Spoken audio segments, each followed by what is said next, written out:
everyone. This is Sushmita Dasgupta. I'm a tea artist and an entrepreneur.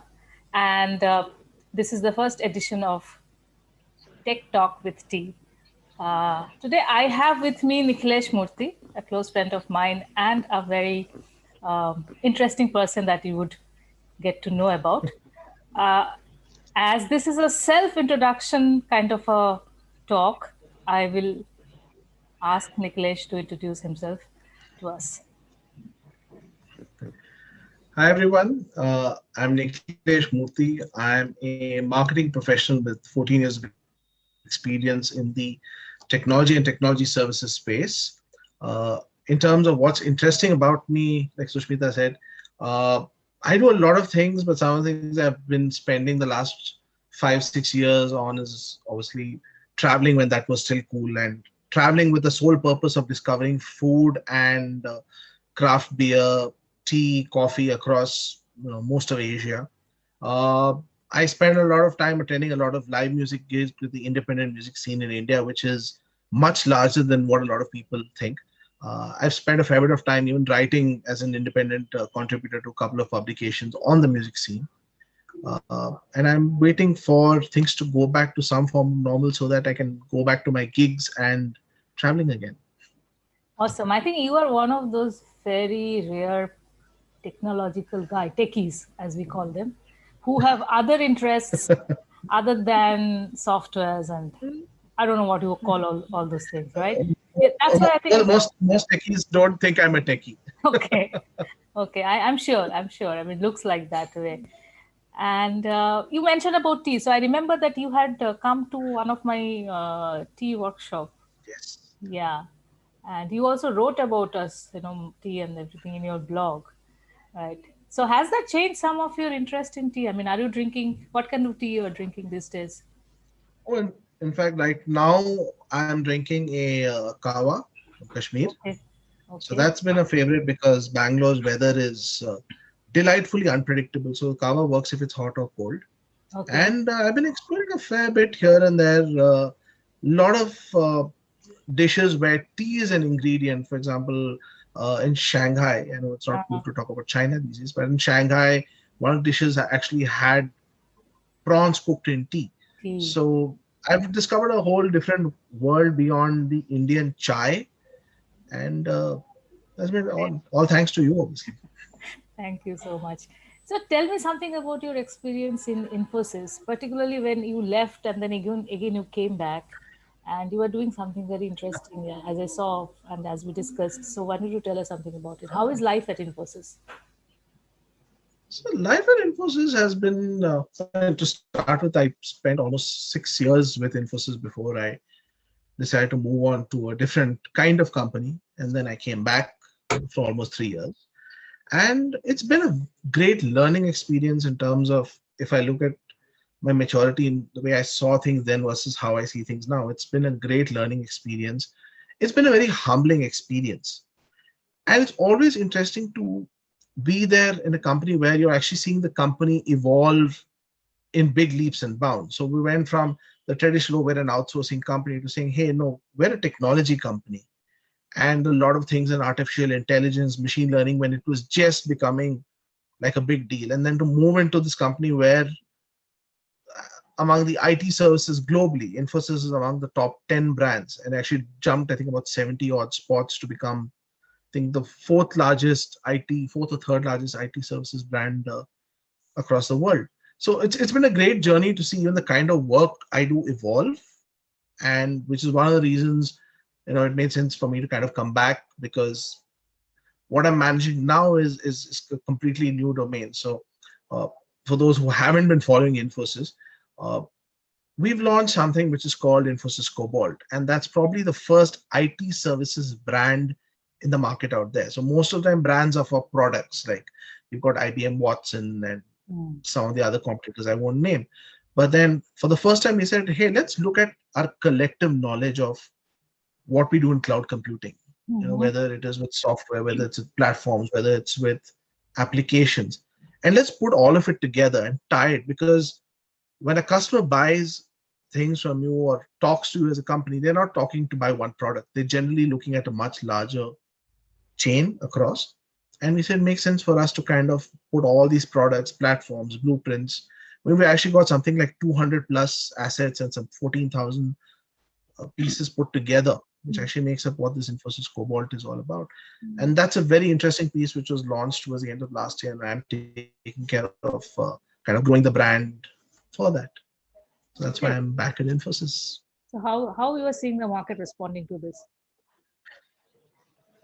I think the market's responding great because nobody has seen it do this, and the writing is on the wall. It's not us being theoretical about what we're doing. So in fact, literally, I think about a month ago to the date, Infosys signed a $1 billion plus deal with Daimler to become the sole IT services partner. So that's, and I think the company signed another deal with a company called Vanguard, which was towards the middle of last year. So it's large multi-billion dollar deals that are being signed. And it's all on the basis of the fact they're saying, hey, finally, you've got somebody who's putting all these pieces together and giving us a single view instead of here's a software view, here's a platform. So the market's responding great to that. And we're looking to make a much bigger splash in 2021. Great. So in between you went to Virtusa. So what was your experience there? What did you learn, and how are you applying those learnings? So Virtusa is a very kind of animal compared to what Infosys was. So Virtusa was a company that was $1 billion company that wanted to become a $5 billion company. And the way they looked at market was very different. So it's a very sales-focused approach to marketing. It's not so much of, hey, here's a brand and let's kind of be known with the big, more of we should be known as guys who get the job done. So it was a very engineering-focused company. It's a lot of guys who are very happy tinkering with these small pieces that actually make a big difference to banks, to pharmaceutical companies. So a lot more agile things happen in a very different pace compared to what your typical large IT providers were. So one of the biggest learnings I would take from a company like Virtusa is how to make sure you integrate the sales angle and impact on sales into what are you doing from a larger brand perspective. Because the two can run as separate tracks, but you're more effective as a marketer if you can kind of combine those two, or at least understand what the impact is of one on the other. Because as you go from a $1 billion company to 5 and 10, and a company like Infosys, which is 13 billion, the link between sales and marketing is much tighter than what a lot of people acknowledge. And that's one learning that I've definitely taken from a company like Virtusa. Awesome, great. So tell me, how is technology marketing as a career? And what does it take to become a marketing lead in a $1 billion company, technology company? What does it actually take? Because I know you have a you have a profile which a lot of people would like to reach at. So what is the secret behind that? There's no secret. I mean, I'll be honest, I've been very blessed to have some of the best mentors who've helped me mold the way I think and approach problems and look at solutions. So technology marketing, a lot of people say, oh, it's IT. Oh, I don't understand technology. And I find that a very odd thing because all of us use technology on a day-to-day basis. We understand how technology, we know how booking an app, a car from Uber makes us so much easier. We don't have to spend actually buying a car. We understand the impact of technology. We understand how it makes us feel, how it makes our lives easier. And like any other one-on-one marketing, it's about telling those stories of, hey, how is this making life better for, okay, maybe not you personally, but for, let's say, somebody who's running a bank with, a $15 billion portfolio. How is it changing life for somebody in a pharma company? And that's what technology marketing is about. It's about finding these stories and saying, how can I find these stories and how best can I tell people about all these wonderful things I'm doing? It's a storytelling job. And I think what it takes to become a good marketer is learn how to tell great stories. And that's something anybody who's in an ad agency, who's in FMCG marketing, in services brands, it's about telling stories that people can relate to. Because in a space like technology, if you get into the features game, you'll find there's always like half a feature better than the other guy or less than the other guy. It's all about what is this impacting? And that's what makes a good technology marketer. So that's how I think it's different, it's better, it's exciting. So you are saying And that it how is. do you lead in that space? Sure, go ahead. So you are saying it is not really required to understand or to perhaps to not understand, to perhaps discuss the nitty gritty behind the technology, but understand what is the big picture that it's trying to project or trying to solve, and then talk about that. Absolutely. I mean, it's always great if you know the nitty gritty. I Mm. mean, for you think somebody who does marketing for, let's say, automobile companies knows how a four-stroke engine works, or I mean, I don't think they know that.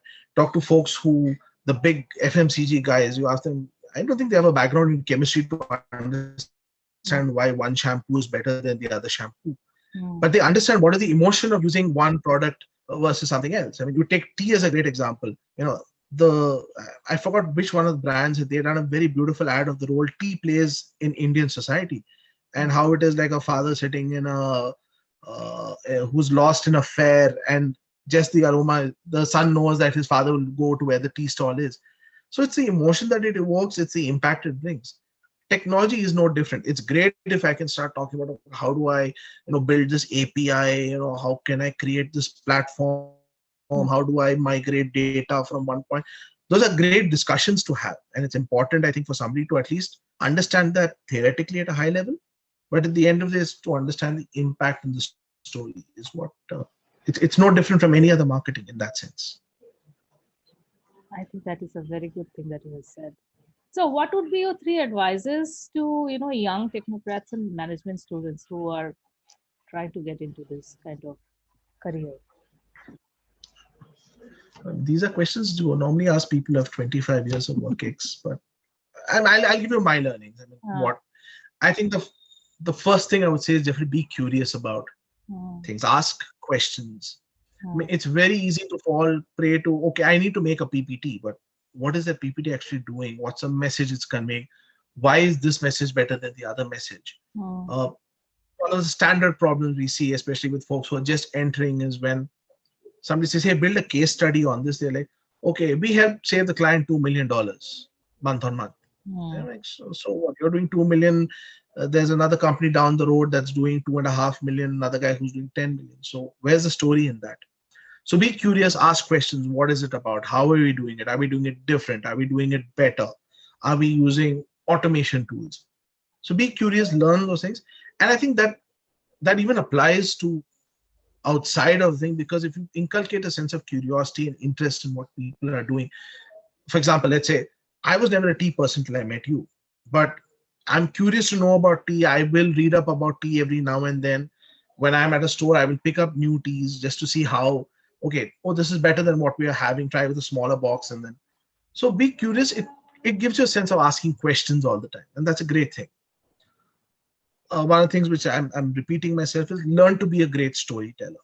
mm, Um, Unfortunately, in the IT services space, you can't take too many names of great storytellers, but there are great storytellers outside of technology also. For example, I think one of the greatest storytellers is a chef called Marco Pierre White. And the way he explains the most mundane stories of how he woke up and uh, went to a market and bought this great piece of fish and served it to somebody, the way he builds that up is great storytelling. So learn to tell stories from people outside of your own field. And this is probably more of a tactical thing. Show up for meetings on time, because in today's world where everybody is on Skype and everybody is on back-to-back meetings, so show up on time, and more important, show up prepared. So know why you're in the meeting, know what value you're going to add, do your homework and show up, because that gives personally a sense of achievement that, hey, I'm involved in what I'm doing, as opposed to, okay guys, what's happening, and we mm. have these standard jokes between MBAs of buzzwords where you say, oh, that's interesting, let's circle back, let's park this, Yeah, I know. lovely little jargons we like to throw around. Yes, absolutely. So, show up prepared. You don't have to rely on jargon, and you don't have to feign enthusiasm about what's happening in that. Yeah. And those would be three things that I tell people. What you are saying is like to be completely genuine. in whatever you are trying to do. I think it makes sense. It's the only thing that is required to be successful in anything. That's a very great advice. Awesome. So the next question that I have for you, it's a little, it's a, it's I don't know how we are going to tackle this question, but it's a question I thought I must ask you. It's like, what is your opinion on future of technology and the technology of future? I think it's going places. I mean, if the whole situation of 2020 had one thing to show us, it's that technology is it's evolving at a pace we really can't. I mean, we are going to have to run to keep up with it. Uh, you had companies with 200,000 employees suddenly working from home overnight, and that's all technology. Mm. And we are all said and done. We can't say, hey, we're going to go back to the old days where people are going to travel a lot. And even as a marketer, the kind of touch points I would typically have with clients have changed completely. Mm. And it's all being empowered by technology. Mm. And having the sense of curiosity, you keep finding yourself tumbling down rabbit holes where you say, oh wow, this is being used in this manner, or this is being used in a different way. I didn't know this existed. Right.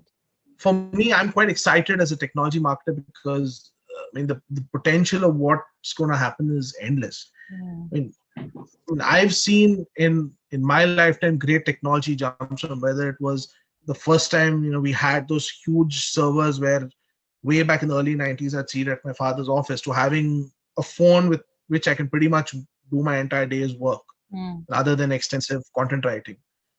Uh, to see those kind of jumps, I mean, it's an exciting space to be there, and it's going to be the future. Whether you're in hospitality, whether you're in F&B, whether you're in FMCG, whether you're in retail, technology is going to power. It's already powering a whole bunch of things. People just don't know it, and they just say, "Oh, I'm not a techie. I don't understand this."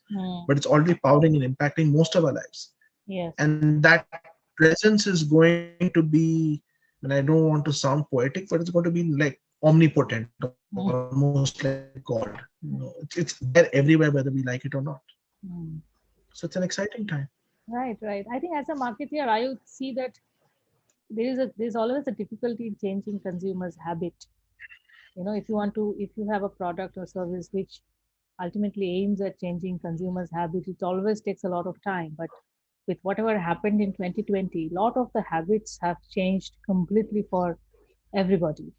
And I see technology is coming in and plugging those points in such beautiful way. It is not only helping people to change, it is also helping to adopt to those changes. And it is also, I think, in a large way, saving a lot of money for a lot of people. Like, for example, as you said, that employees working from home can actually save a lot of money because you do not have to spend money on infrastructure building and stuff like that for a company, right? So I think as you rightly said, it's kind of great future for technology that is coming up. So, in fact, I just want to share one example. Since you said you don't have to spend on infrastructure, one of the clients that Infosys works with, and I can't name them, they were never in the banking business, but they wanted to get into commercial banking. And purely with the power of software, working with cloud technology and APIs, we actually managed to create an entire bank with them without having a branch anywhere in the US. So you would actually have, but if you looked around and said, hey, I want to go and talk to somebody in a branch, there is no branch. And that is the biggest habit we've changed for most people. It's not a millennial thing anymore. Yes. It's for everybody. Exactly. That's a very good example. All right, great. So cheers to the tea that we are drinking. I'm actually drinking a second flush Darjeeling from 7,000 feet Himalayas. It's a very nice tea. I wanted to share that with you. Lovely. And I think that's good. Good. Very nice talking to you and hearing some of the great things that you said. I like the storytelling part for technology. I think people would also listen to it and try to put that learning into their technology marketing career and be as successful as you are. And all the best to you. May you rise more. Thank you so much. Career. To you too. Take care. And keep enjoying the tea, not the chai. Yes, the tea, to the tea and to technology. Absolutely. Cheers. Cheers.